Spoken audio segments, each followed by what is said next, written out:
Wife, mother, Duchess. A journey from working class to Windsor. Kate Middleton's rise to royalty and influence is of international intrigue and admired the world over. Taking her place on the global stage overnight, tying the knot with the Duke of Cambridge, and swiftly making monarchy history in the form of their firstborn and third in line for the throne, Prince George Alexander Louis, we document her incredible journey and delve into the often undisclosed but sought-after history of who now is known worldwide as the Duchess.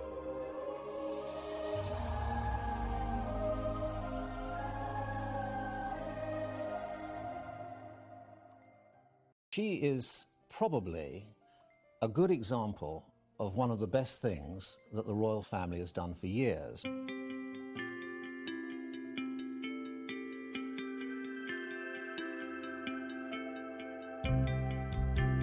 She is a very beautiful young woman who's very intelligent and rather polished.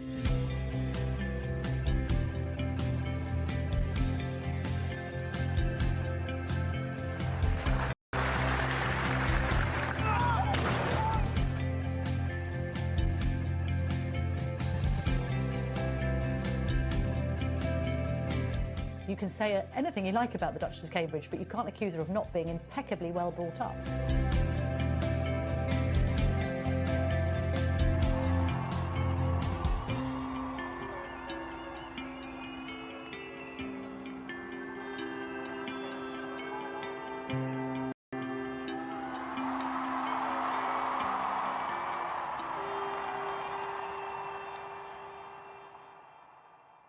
Born the eldest sibling of three, Catherine Elizabeth Middleton was born in Berkshire, England. Raised by mother and father, Michael and Carol Middleton. Both, of highly different backgrounds, found love was in the air as they incidentally met at Carol's occupation as an air hostess, and Father Michael's job as an international dispatcher. It was on Michael's side that a glimpse into British aristocracy was already prevalent, born into a wealthy family from Leeds, West Yorkshire. And Carol's side, a decidedly working-class group of coal miners and builders. I think the ways the Middletons have been integrated into royal life, so to speak, has been quite seminal and unprecedented. Often girls would marry into the royal family and their in-laws would sort of be ignored or shoved away. The Middletons are hugely interested, a family that's married into the House of Windsor. And what they did is what good parents have always done. They've invested in education. It cost them a lot of money. They sent all of their three children to good schools. In the case of Kate, to Marlborough School, which is one of the top public schools, which means private in British terms, schools, where she did quite well. It was thanks to this success that Kate, sister Pippa, and youngest brother James were set for an interesting, diverse, and financially forward upbringing. Becoming a student at the University of St Andrews in Scotland, it was here that she first became aware of Prince William of Wales, all through the fortune of sharing a dorm room during her time there. The pair shared several classes during their studies and soon became friends. She was popular, she was diligent, she worked hard. She ended up going on to Down House at the age of 13. And she had two pretty miserable terms there. She didn't like it, she was picked on, she wasn't academic enough, and she really felt the pressure there. So I think after two unhappy terms, her parents decided that they would pull her out, and they went to try Marlborough. The mixed school now in Wiltshire. At the university they shared rooms to start with and then shared a cottage with some friends. And as they said, you know, by their own account, they said that they were friends first and then the romance began. And it seems that the royal family were protecting William. It's about William to start with, but then William and Kate when the relationship began, because they did a lot of their early courting in St Andrews at the Queen's estate in Balmoral. Away from prying eyes, lots of privacy, lots of time to develop the relationship. They were friends at St Andrews University before they went on to start going out with each other. Kate at the time counselled William in changing his course. He didn't like what he was studying and she encouraged him not to leave and go back down to London, but to stick with it and do something a little bit different. It wasn't until 2002, after Kate's appearance in an exclusive fashion show fundraiser, that William became more and more intrigued by Miss Middleton, especially the dress that she was wearing that evening. We have a very particular picture of her in that respect. She's quite reserved. But, you know, this is the same girl that when she was trying to pull Prince William, she was wearing a see-through out dress and sashayed down a catwalk. So, you know, that was quite a bold thing to do. So she can't have been shy or backward at coming forward in that respect. So I think we get one impression of her in that respect. When they split up, she went to a bunny girl party, dressed with the ears and everything. So look, there's got to be two sides to her, but at the moment she doesn't really seem to want to put a foot wrong. Does it occur to you that it's somewhat inappropriate for a future Queen of England to have been photographed in? It does, but back then I'm sure she had her reasons for wearing it. We still don't know whether she was put in it or if she chose to wear it, which I like to think she chose to put it on because she thought it might be a bit of a showstopper. It's a part of history. Such a bond together, particularly on his side, was the fact that they had kind of quite different, I mean, very different backgrounds. He obviously had his parents had gone through a divorce, and then he had the tragic death of his mother, whereas she was quite an ordinary girl by all accounts. She lived a quite idyllic life. Her family got on very well. It was all very harmonious, and it was almost like she brought something new to the table for William, and so he found a bit of solace in the fact that she had such a tightly knit family. He really enjoyed going to visit her parents at weekends, and I think that probably gave him something that he didn't have from his own family. After a complex start for the pair, romance was in bloom. The relationship was held closely undercover, mostly due to the prince's extreme distrust of the press.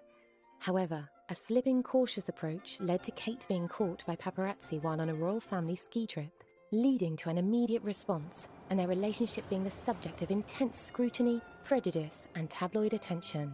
Rumours spread that Middleton was certainly more than a close friend, and some tabloids led the headlines suggesting she was being groomed for a potential position of royalty. What you have with William is a guy who has learnt lessons, and there's really nothing any of those grey-suited men from Clarence House could genuinely tell William that he doesn't already know about the press. And he understands the media. He understands that as a royal you're never going to be elected, but that doesn't mean that public opinion isn't incredibly important to you and your longevity. And William, I think, really understands that. He gets it. He is very, very open and willing to forge relationships with the press. But he wants it on his terms, and he does not want a repeat of what we saw with Princess Diana. At all times, they were highly discreet. They were almost never seen together. They were, even with their friends, they didn't allow any gossip to start. People speculated, but there was nothing definite which proved that they were an item. And I think the fact that she was discreet and that she wasn't blabbering on about her love or her regard for Prince William, I think that stood her in good stead. I think everyone was terribly nervous, not least William and Kate. I mean, it was the first time they had met the British media. I'd seen them at nightclubs before. I'd spent my time, watching them at polo matches and charting this amazing relationship.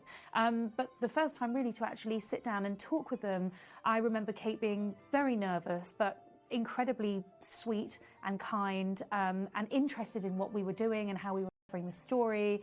And they both just seemed so well matched. You could see it in their body chemistry even at that stage, and on a moment, fraught with nerves. They were about to meet the world's press. All the paparazzi and the photographers, rather, were waiting next door to take their picture. I remember William having his hand in the small of Kate's back, guiding her, making sure she was all right. And I think that's what you've seen over the years. He has wanted to just make sure that she is comfortable. I think there's a huge amount of trust there, not just between them, but their circle of friend, their social circle of trust, their closest friend who would never dream of leaking anything to the press and really protect them. I think equally, one of the secrets of the success of their marriage is that they do seem much more equal than, say, for instance, Charles and Diana. I think as well, Kate has been very careful not to upstage her husband. I think that she's the yin to his yang in that he, although a level-headed, down-the-line kind of guy, can be prone to a few temper tantrums, perhaps, and likes to dig his heels in and knows his own mind. And I think because sometimes quite angry, one gets the impression that Kate's the one sort of pulling him back and reining him in and saying, all right, let's just keep calm. And I think as well, why Kate's brilliant for William is she has been so well brought up in such a loving and stable family, the kind of family, let's face it, the Prince has never really had, that's hugely grounding for him. And actually her middle-classness and her lack of aristocratic airs and graces and the fact that she isn't royalty is no bad thing, because it dilutes the royal family a little bit and it reminds this man who has been brought up knowing nothing else but royal life what real life is like. And I think for their children that provides them with a much better grounding with which to grow up. Never before have members of the royal family been seen in the same way as we view celebrities, but Kate and William are a very good-looking pair, and because they come across so down-to-earth, I think we're viewing them in a completely different way. And Kate is already eclipsing all these A-list stars like Jennifer Aniston, Gwyneth Paltrow. She's the one that people want to know more about. She's the one that people want to dress like and just want to absorb every bit of information there is about her, which is quite exciting. This is a young woman who really wasn't raised in the public eye to any degree, and also isn't a naturally gifted speaker. So with all the attention on her, and she's quite shy as well, it just complicates things and makes it very difficult. The first time we really got to hear her voice was in the interview when William and Kate announced their engagement, when she wore that very famous and much copied Issa blue dress. No, I really didn't expect it at all. I thought he might have sort of maybe thought about it, but no. It was a total shock when it came, and very excited.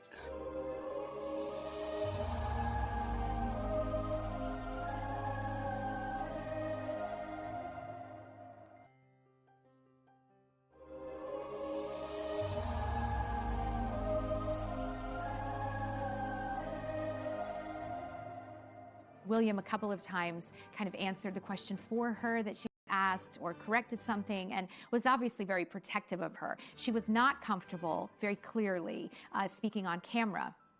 And then, of course, we saw her. Thank you for not only accepting me as your patron, but thank you also for inviting me here today. You have all made me feel so welcome, and I feel hugely honoured to be here to see this wonderful centre. I'm only sorry that William can't be here today.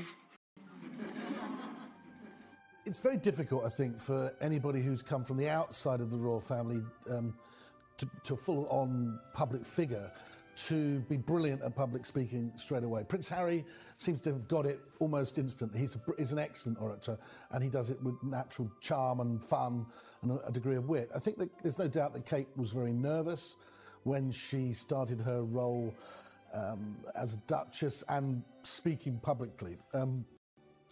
In her role as the patron of the East Anglian Hospice, she had to make a public speech. I thought she did very well, but it was a little stilted, a little disjointed. I think she would probably admit that she was more than a little bit nervous when she had to make it.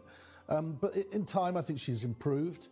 She's undoubtedly had some help, I would think, from external advisors. I mean, Princess Diana herself used Peter Settleton to help train her in public speaking. In fact, she used to have marbles put in her mouth to help her speak more clearly.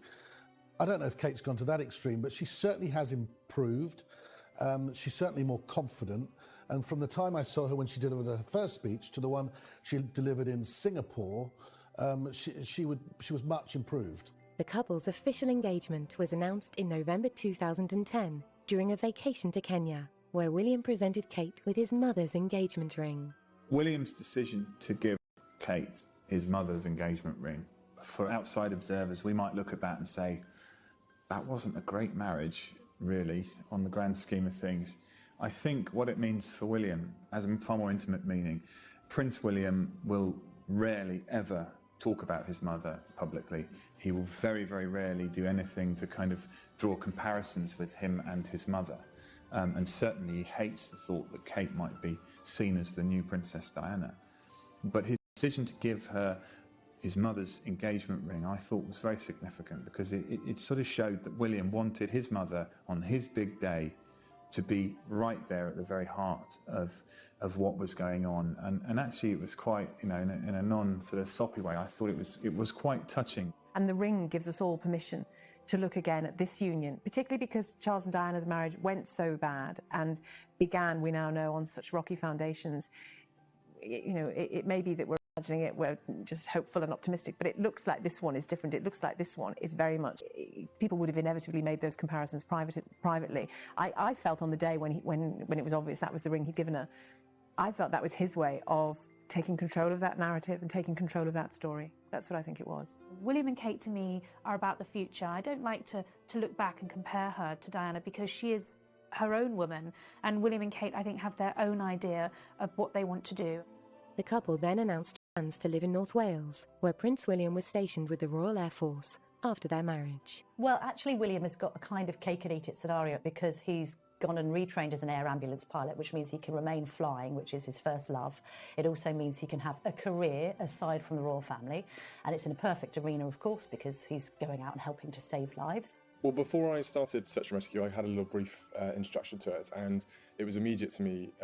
I spent 3 hours flying with the guys, and it was totally apparent to me straight away how important the job is, and the skills the guys employ, the flying aspects, the general airmanship you need to have around you, and all the wits you need to survive the weather and whatever sort of situation you're thrown into.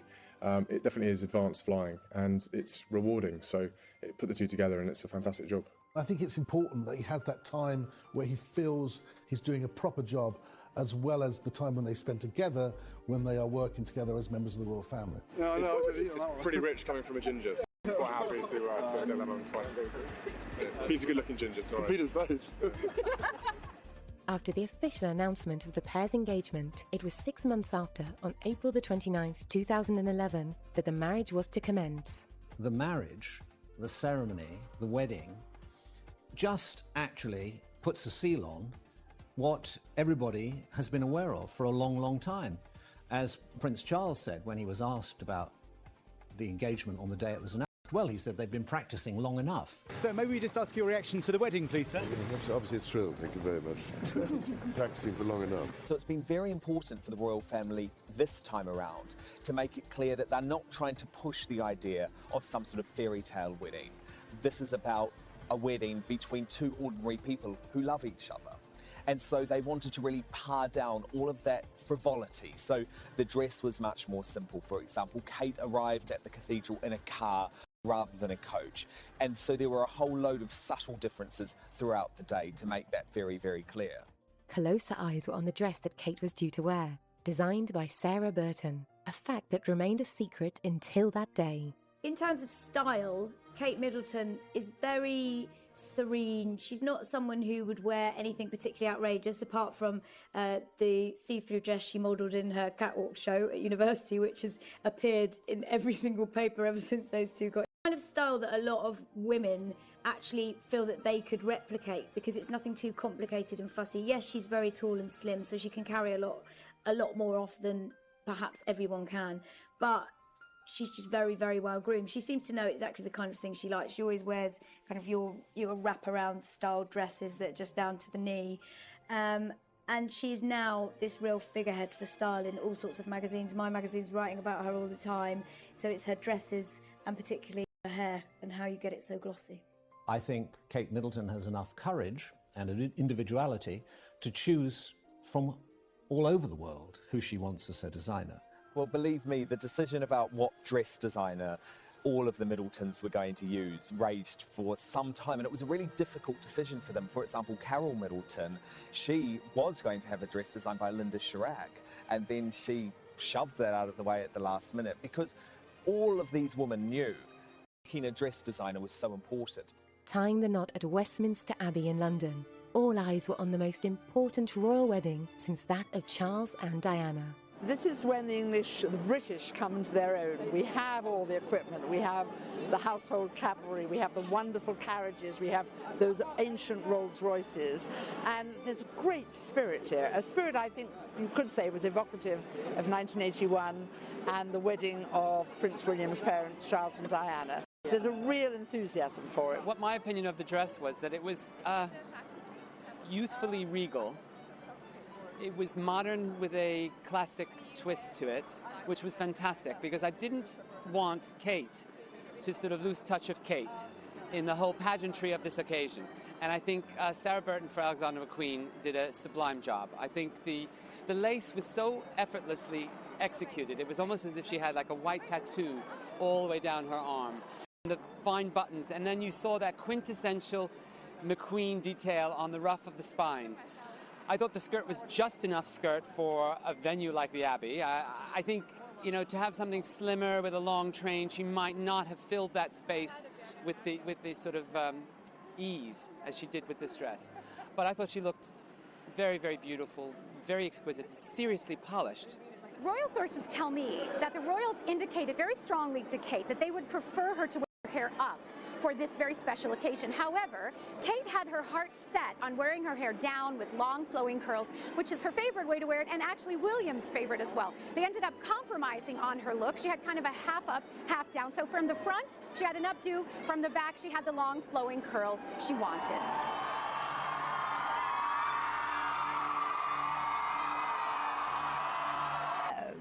A fairy tale to lift your spirits in this world today, isn't it?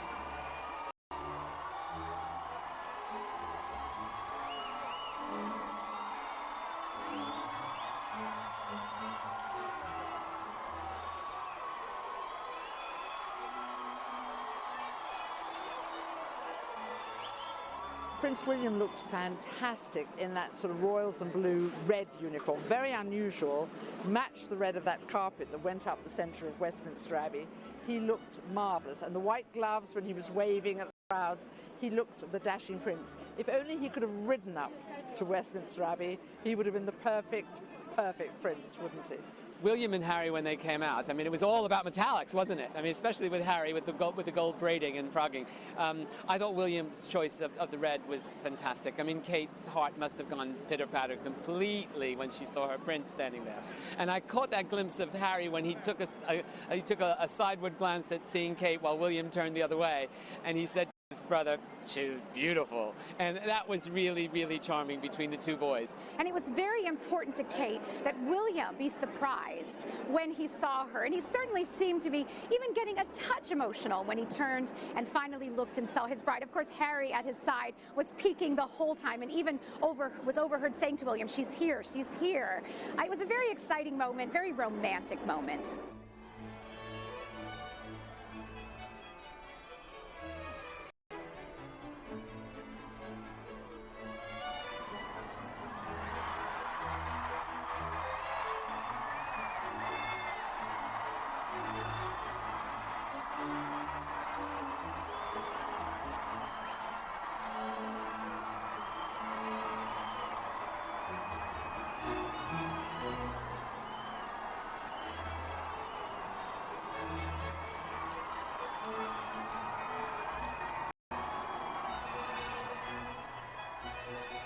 Kate was met by Queen Elizabeth shortly before the wedding, in which it was conferred that her royal title would be Catherine, Her Royal Highness, the Duchess of Cambridge.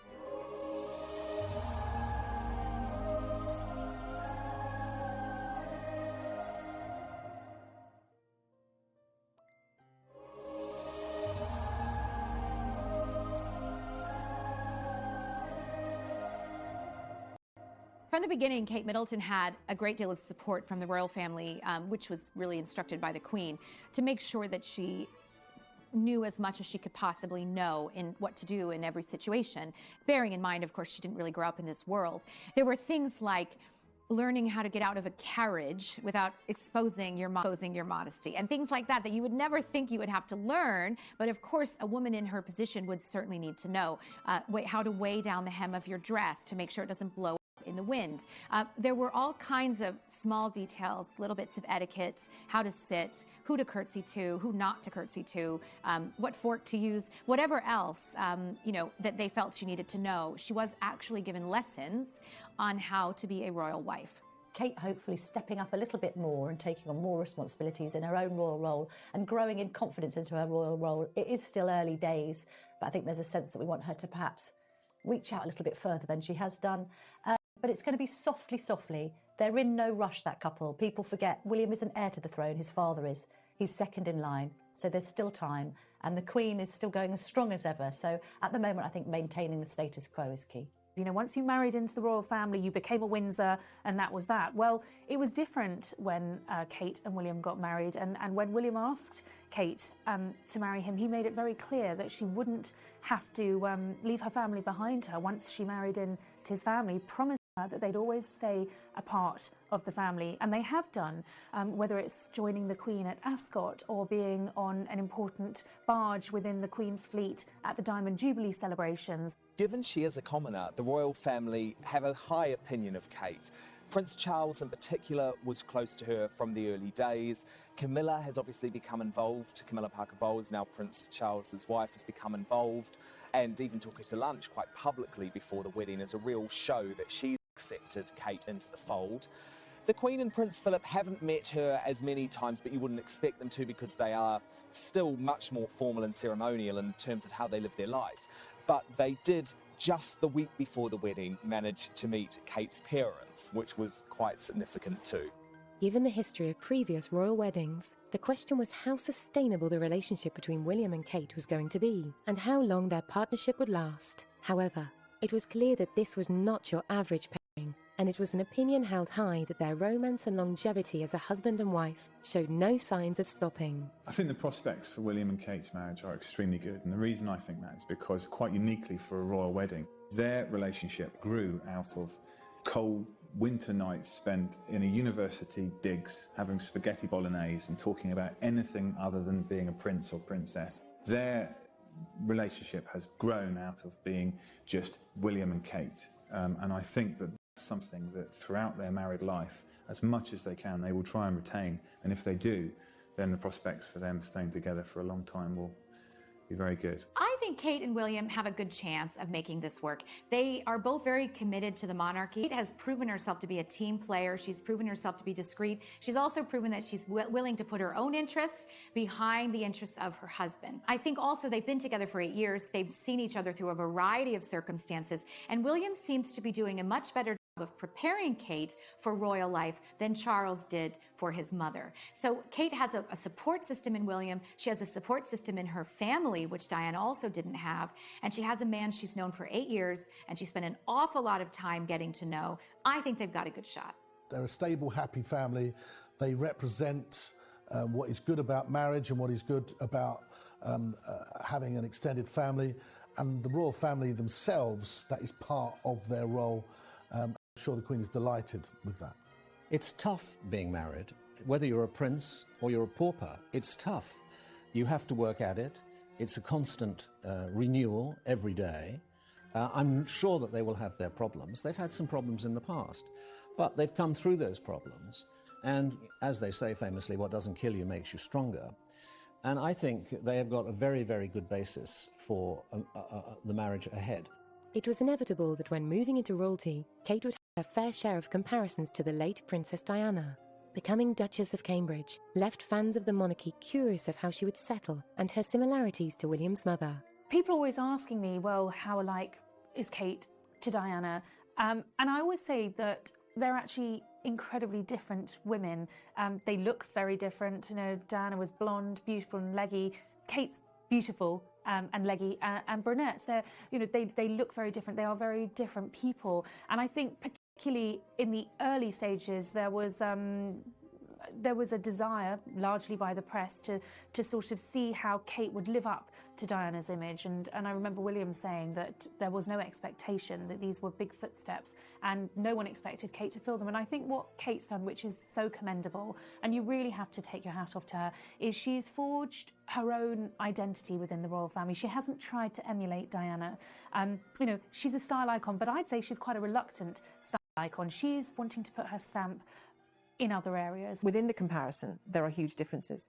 She's 10 years older than the Princess of Wales was when she married Prince Charles. She's more educated. She's more experienced. She comes from a very stable family in which she's clearly very happy.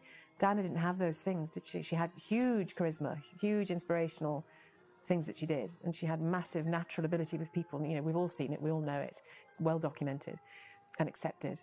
But Kate Middleton looks to be a different creature. And I think she'll just show that herself.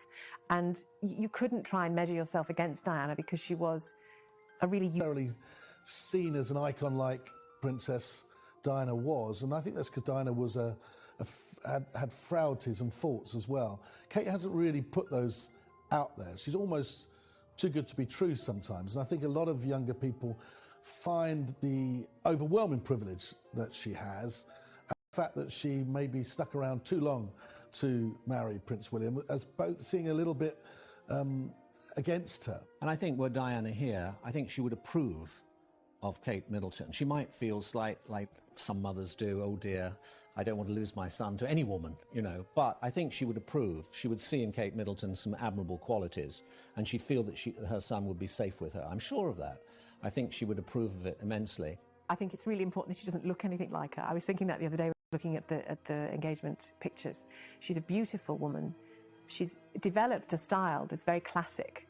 It hasn't changed dramatically over the years, but it's just a classic, more groomed version of what she always was, it seems to me. Whereas Diana was she was that coltish teenager, wasn't she, who didn't have a sense of style, wore clothes that were 20 years too old for her to start with. She really got it a few years down the line. You know, that was her, you know, one of her huge successes was fashion. But I think Kate Middleton's a different life story altogether, and I think that will be the bedrock of how she copes with that comparison, because there is no comparison to be drawn. I think that's the ultimate cushion on which she can fall. Humanitarian work played an important part in Princess Diana's life, both at home and abroad. Her interests were reflected in the organisations of which she was patron or president. With her impact on such admirable work, it was seen fit that from Kate's turn from fiancée to Duchess, she would also hold a pivotal role in similar contributions.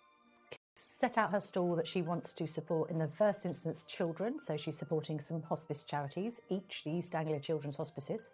She's equally decided to be a volunteer scout, so supporting children out and about, enjoying country pursuits as she does.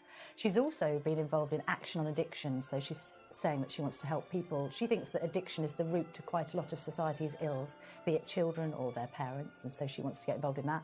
And also, because she studied history of art and is a keen artist and photographer, there's her patronage of the National Portrait Gallery and other artistic pursuits. And she's mixed them a little bit, so she also supports a cause called the Art Room, which helps children, gives children therapy through the medium of art. And actually, she's been ahead of the curve on most of the choices that she's made. She's put children's hospices on the map, and she's also done a huge amount of good for mental health. It's another cause that she's very much behind. So she will know how important she is as a patron to those charities, to put them in that international spotlight, and she won't want to spend too long away from them. People often ask me why I'm so interested in the mental, because I think that every child should have the best possible start in life. When I was growing up, I was very lucky. My family was the most important thing to me. They provided me with somewhere safe to grow and learn, and I know I was fortunate not to have been confronted by serious adversity at a young age. For some children, maybe there are some here today, I know that life can sometimes feel difficult and full of challenges. I think that every child should have people around them to show them love and to show them kindness and nurture them as they grow.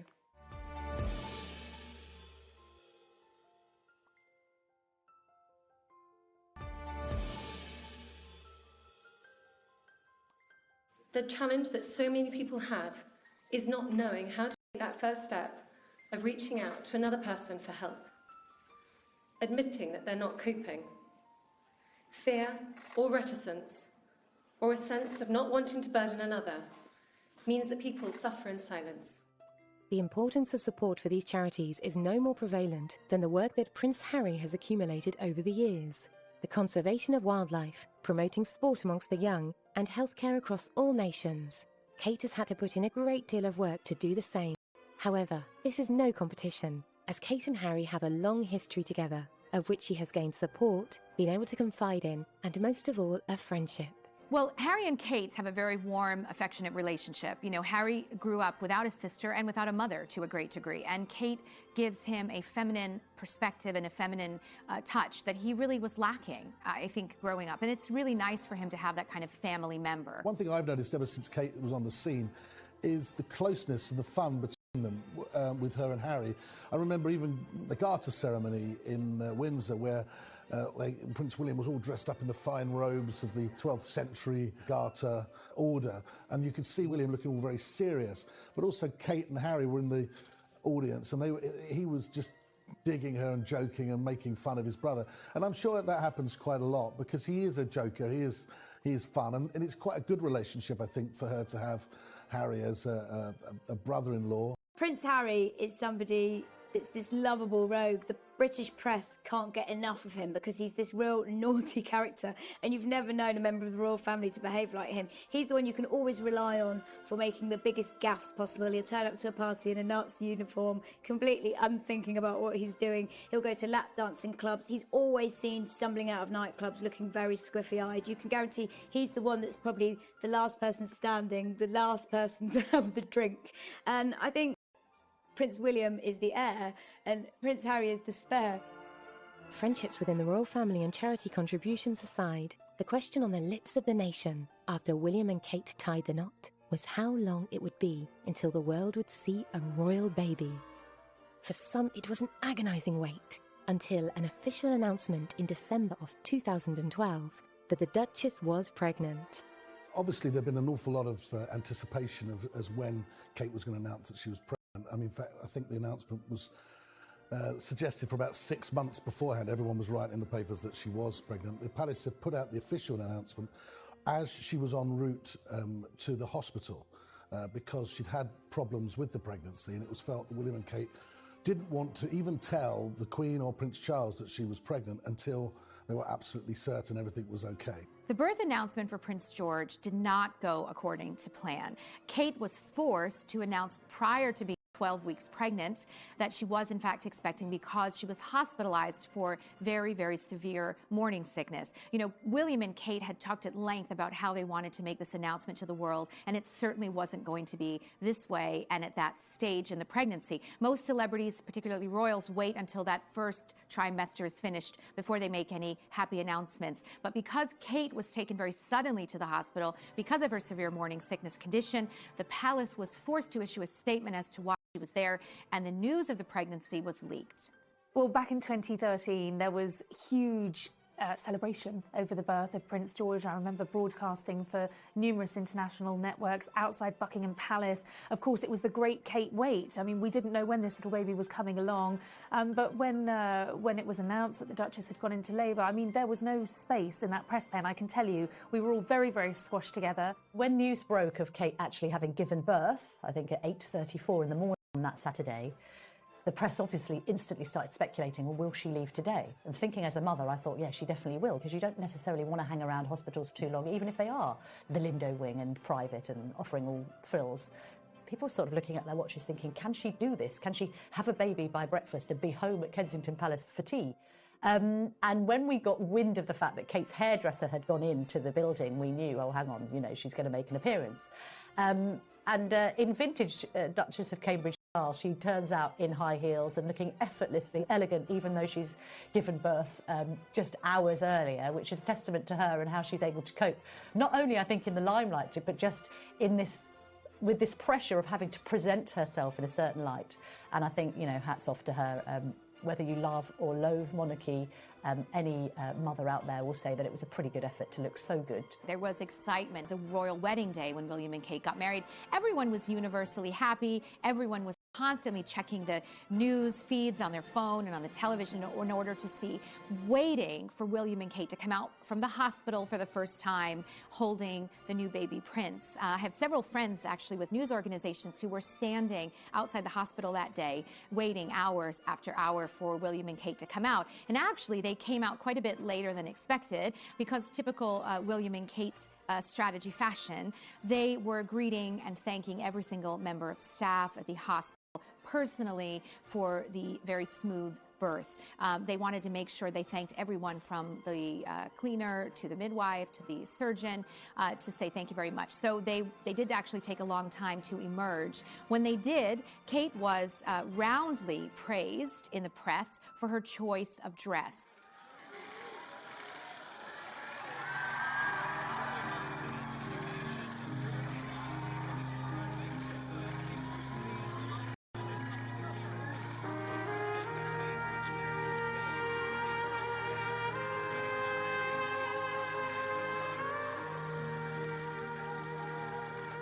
I think it's just wonderful. It's lovely that generations are going on, and William and Kate are just such an asset to the royal family, and Harry as well. Well, it's kind of surreal to think that royal blood is this close to us at this very moment.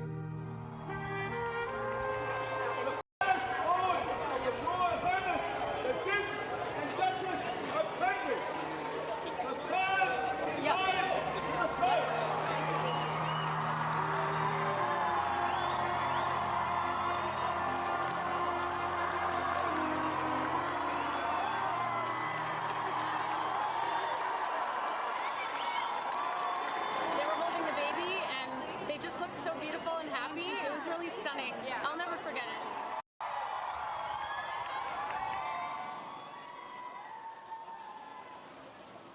commemoration of Prince George's birth, the joy that he's brought to the world, and particularly to New Zealanders and Australians over the last week and a half. And we have a tradition, just as a reminder for when he's a bit older. He does love it, honestly. With the arrival and reveal of Prince George, the royal reaction was that of warmth and confidence in both William and Kate, unearthing a new chapter of their legacy. It was not forgotten that one particular member of the family was now an uncle. He's great with kids, Harry. I mean, you only have to see him when he's out in Africa, as I've done with the kids at the Centre Bali refugees, and he's fantastic. He's fun. He's a big kid himself, I think he says it himself. And that, when you like, he's got to find the right girl first, I would have thought. But the fact is, he's very, very good with young people, and as an uncle, he'll be the best uncle because he'll be all the fun. I'm sure he'll be taking George to the fun fairs and taking him out as much as he can. I think we get an impression of Harry as being all fun and not very serious. The truth is, Harry is quite a deep-thinking guy.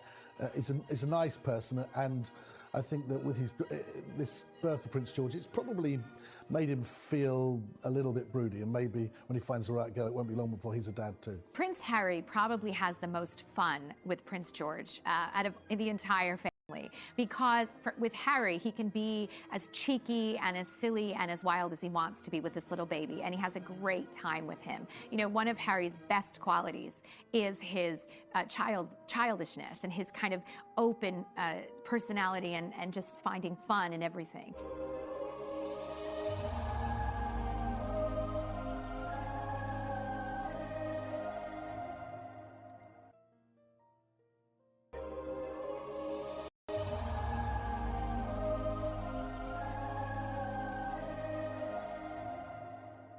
And he really connects with George because George, from all accounts, is a baby with a huge personality and character. He doesn't just take a bath, he's splashing, constantly trying to get all the water out.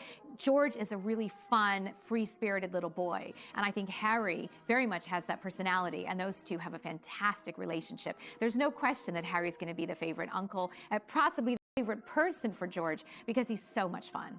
Another curiosity of the general public after Prince George's birth was that of following in royal footsteps, most notably the path of education he would lay and the social interactions he would have with other children born into royalty. Friends form the basis of a healthy maturity and are a key factor in development, so the curiosity stood strong as to who George would spend his early years playing alongside. In answer to who will be the royal baby's friends, well, obviously William and Kate have got their own friends who've got children of similar ages, so playdates have been arranged with them, and equally George's godparents have their own children. So they'll be mixing there in a social setting. Equally, you might have to remember that there are other great-grandchildren now that are of a similar age. So William's cousin, Peter Phillips, has got 2 daughters. You've got Zara Phillips, who is Prince George's godmother. She's got a little girl, Mia. Apparently, when those 2 babies got together and had a play date, it was, according to Mia's father, Mike Tyndall, the rugby player, absolute carnage, and food was being thrown around and not going in either of the babies' mouths. So you've always got scope for a friendship there. But I think gradually, like as with any child, you know, there will be children who the child meets as well through school. They will follow a very similar pattern to their own parents, and I include Kate in that because she was privately educated like William from the start. Schools would be appropriate, and then move on maybe to Eton or even a day school, St Paul's, Westminster, something like that. My feeling is, though, that with both William and Kate being educated privately, Kate at Marlborough, William at Eton, that they would follow a similar pattern, simply because it's difficult, I think, for someone who's going to be the future king to be seen as just one of the boys or just normal, because and therefore somewhere like Eton would give them, or even some of the other top public schools like Westminster, St Paul's, would give them the peer group that would be easier for them to be educated in, really. You know, Prince William is a very loving, warm individual, and he and Kate have a very solid and affectionate relationship. They want that to translate to their children. Although they do have some support staff, they have kept it to a minimum because they don't want outsiders in any way affecting the dynamic of their close family unit. Following on from the birth of the future prince, in an unexpected short time, it was announced that there was not just one royal baby on the cards. In 2015, it was revealed that the Duchess was again pregnant with her second child, and with much less complications than with George. Both William and Kate were happy to announce that Princess Charlotte was on her way. And again, the world stood still as happiness reigned over the monarchy with the prospect of a baby sister for their son. Well, I think when it was announced that they'd had a little girl, it was a great cause of national celebration. Of course, a little sister for Prince George, the daughter that Prince William had always wanted, the granddaughter that Charles had always wanted, but actually, historically, a really important little girl because she will hold her place in the lineage of succession. The antiquated male primogeniture laws were outcast just before Prince George's birth, in case he been a little girl. Now, had those laws not been changed and had the couple or are the couple to go on and have another child that may be a boy, well, Charlotte would have lost her place in succession. With the laws being changed, she will hold on to that position. She is the fourth in line to the throne, and no little boy born hereafter will take that place away from her. So she is historically very, very important. Well, Charlotte's birth certainly does herald the dawn of a new era for girl power in that we have a girl in a prominent position at the senior end of the royal family. Obviously, we the Queen, the ultimate exponent of girl power on the throne, but we face the prospect now of 3 kings in line, so we're not going to see another woman on the throne for many, many, many years. So how lovely to have Charlotte in this role, bringing up the rear. She's rather unkindly called the spare to the heir, as Prince Harry is, but as he has proved himself, it's a role that you can make your own, and I'm sure all eyes will be on Charlotte. In fact, there'll probably be even more scrutiny on her because she's female, but yeah, I mean, how great to have the pitter-patter of pink feet in the royal line of succession. They're very much hands-on parents. I mean, William made it very clear when George was born that he wanted to be a hands-on parent. He took time off to spend. They were very anti having an extended staff to look after their children, look after them. But I think as time has gone on, they've realised they do need that extra help. They can't just rely upon, say, Carol, Kate's mother, and other members of the family. They do need that because they're very much in the public eye. But William, in particular, wants to be a hands-on parent. Too, doesn't really want to pass on the responsibility of motherhood either. But, you know, when you're in the royal family, when you're in the public eye, it's very, very difficult to do everything. And I think that even Kate and William have found that. And so they are now realising that it's important to have the extra help that they require. I absolutely love it, and it's actually what I thought would be the name. I mean, Charlotte was picked as one of the top names that they predicted, and of course to have Diana in the name is perfect.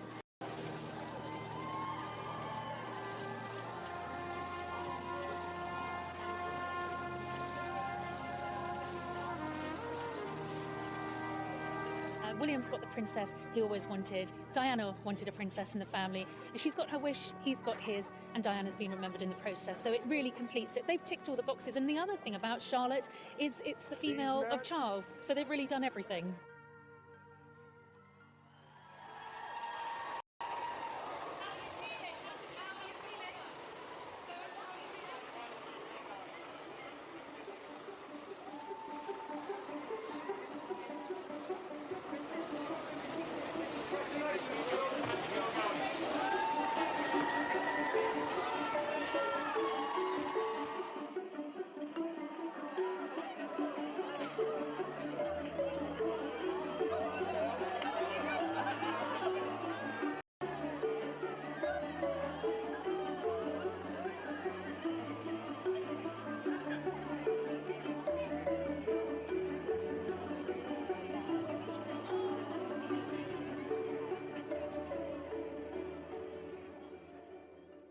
Defying the odds set against her, the Duchess of Cambridge has proven to the world that she could not be more deserved of her position, and it is worldwide acclaimed that her commitment and love to Prince William allows this fairy tale to continue its life.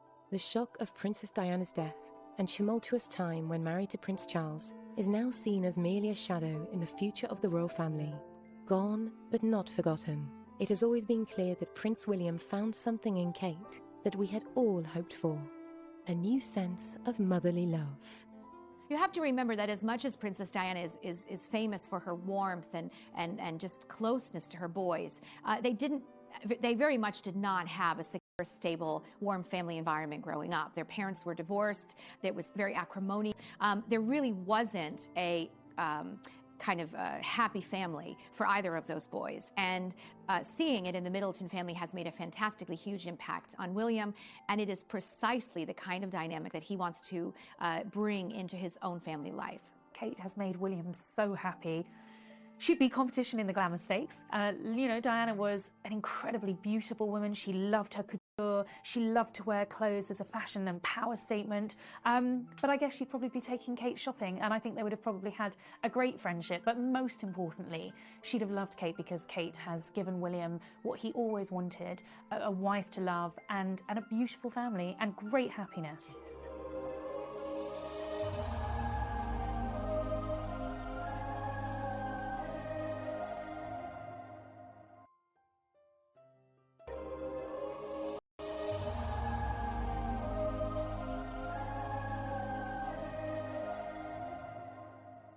I think that Kate Middleton will be the people's princess. She won't be condescending to the ordinary people. She will be her own self. But I think there'll be a lot of people who can identify with her and her background and where she's come from. And particularly as she succeeds in the job, I think they will warm to her. They will see that she hasn't gone out in order to get a prince.